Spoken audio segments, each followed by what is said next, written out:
So what's up, kumusta? Ayos pa tayo dyan. So nandito ulit tayo sa may makina Moto Changge 2026 dito sa may SM City, Pampanga. So nandito ulit tayo sa may Bajaj motorcycle. Okay, so sa mga naghahanap ng ganitong update, so ito, quick walk around lang naman natin tong N160 ng Bajaj to.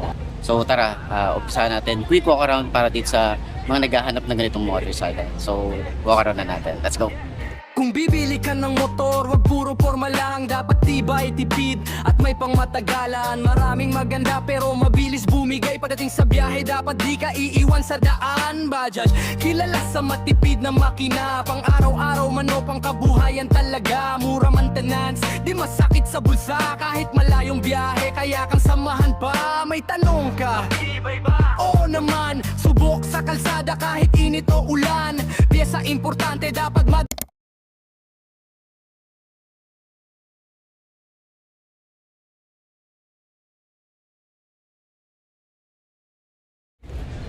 So yun na nga, isa rin to sa mga maaangas din talaga na nakita natin dito sa mga lineup ni Bajaj Full SOAR. Okay, ito N160.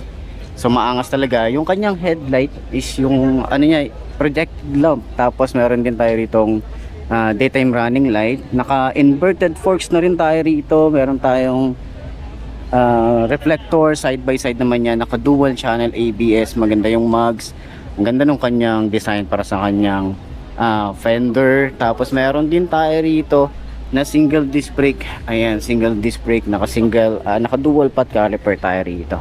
Ayan, ganda ng itsura. Tapos yung size para sa kanyang tires is 180 by 17. And then meron na rin tayong crash guard para dito. Ito yung busina. Tapos kung gusto nyo maglagay ng mga mini driving light, di na kayo mag-worry. Meron na tayong bracket dito, lagyan nyo na lang ng mini driving light, 'di ba? So less gastos para dito. Tapos nagandahan ako sa kanyang inverted forks, kulay gold na rin 'yan. Tapos yung kanyang side fairings, kulay red din. Halos parang kulay red yung mga ano nila rito. Tapos yung design para sa kanyang decals, ganda. Ang ganda ng minimalist lang talaga. Meron tayong full SOAR dito na emblem. Napaka ganda nung ano, no, napaka premium nung datingan nung kanyang emblem. Ayan, so may mga design tayo rito ng mga maliliit. Appreciate mo yung mga ganitong design, eh. Ang ganda talaga ng combination niya.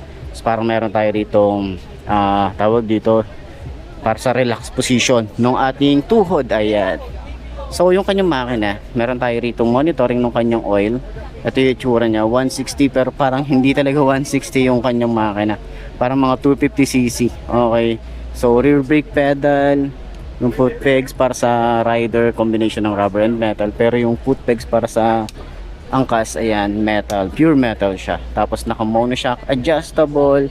Yung kanyang tawag dito, yung kanyang tambucho talaga, halos yun talaga yung tambucho ni Bajaj, na laging nasa ilalim. Tapos ang liit lang niya, di ba?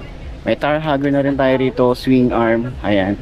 Tapos naka ABS na rin tayo rito sa likod. Ayan, meron na tayo rito ABS, single disc brake, and naka single pot caliper tayo rito. Tapos yung kanyang tires is 130 70 by 17. Yung size niya, may tar hugger tayo rito. Tapos may mud guard na rin tayo dyan. Tapos malaki rin yung kanyang monoshock. Ayan, so dito naman sa likod, yung kanyang taillight. Yan, taillight niya is LED rin.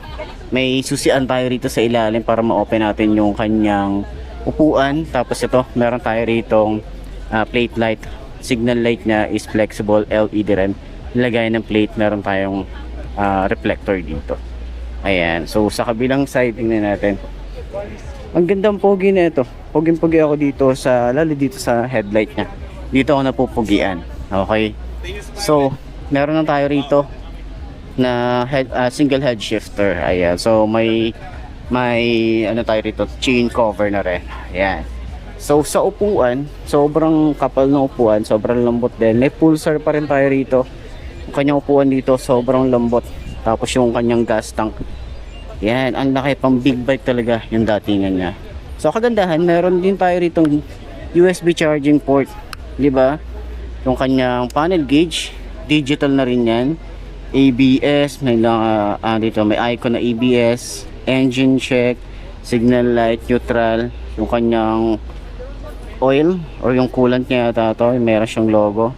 Parang overheat yata pag ganun. So, pag naka high beam, tapos signal light, ayan. So, dito speedometer, RPM, fuel gauge dito. Ayan. So, may mga iba pa siyang details dito. May clock din dito. Ayan. So, yung susi at yung kanyang ignition, ayan, sobrang ano lang din. Tapos, yung kanyang handlebar is naka-upright position din. Ang ganda rin ng kanyang side mirror, ayan. So, dito naman, meron tayo rito ang flasher. High and low, ayan. So, may modes din dito. Signal light, and then yung busina. Direct niya makakapit. Clutch. Sobrang lambot ng clutch. And then, kill switch. On-off ng kanyang headlight, ayan, electric starter. Tapos yung front brake, smooth lang. Throttle, sobrang lambot lang din. Yan. So, sa lahat ng mga naghahanap ng update para dito sa may Bajaj Pulsar N160, ayan, so available pala sila sa may Alabang, meron silang branch doon. And then mga mawak sa kanilang dealer is mga Motorcycle City. Okay, so puntahan nyo na lang yung mga pinakamalapit na Motorcycle City dyan sa lugar nyo kung trip nyo yung mga ganitong motorcycle. So ito yung Bajaj Pulsar N160. Kung naghahanap ka ng 160cc na motorcycle, tapos hindi siya mukhang 160, mukha siyang 250cc. Ayan, itong Pulsar N160 pwede nyo pagpilian. So sa presyo, lalagay ko na lang din dyan sa screen para at least meron tayong reference kung magkano nga ba ang ganitong motorcycle ngayon 2026. So sana nakatulong tong video na to sa lahat ng mga naghahanap at nagtatanong ng update para dito sa motorcycle. Ayos na ayos yan. So kita na lang tayo bukas. I'm Workday. Ciao. Maraming salamat sa inyo. Babush. Dalin hanapin at marunong ka rin mag-alaga sa gamit. Bago ka bumili, ito dapat tandaan. Di lang sa forma, dapat nakatingin ka dyan. Full efficient, matibay, swak sa budget mo. Kaya maraming bumabalik sa budget bro. Bago ka bumili, ito dapat tandaan. Di lang sa forma, dapat nakatingin ka dyan. Full efficient, matibay, swak sa budget mo. Kaya maraming bumabalik sa budget bro. Ride it safe palagi, wag puro pabilisan. Helmet lagi suot kahit malapit lang. Motor na sulit, yan ang tunay na panalo. Budget sa biyahe, siguradong pasado. Check mo rin kung ano bang purpose ng motor. Pamasok, pang negosyo o long ride sa outdoor. Kapag tipid sa gas, malaking bagay yan. Lalo na ngayon taas presyo ng gasolina. Importante rin ang tamang maintenance. Change oil sa oras para walang kapalpakan. Kahit anong brand pag inabuso mo, siguradong masisira rin agad dito. Sa budget may angas pero practical din. Hindi kailangan sosyal para maging astig. Ang tunay na rider, marunong tumingin sa kalidad at tibay na kayang tumagal din.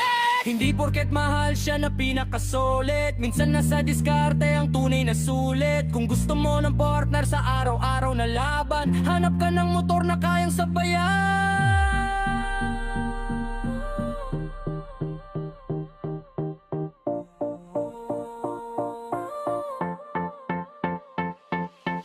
Bago ka pumili, eto dapat tandaan. Di lang sa forma, dapat nakatingin ka dyan. Full efficient, matibay, swak sa budget mo. Kaya maraming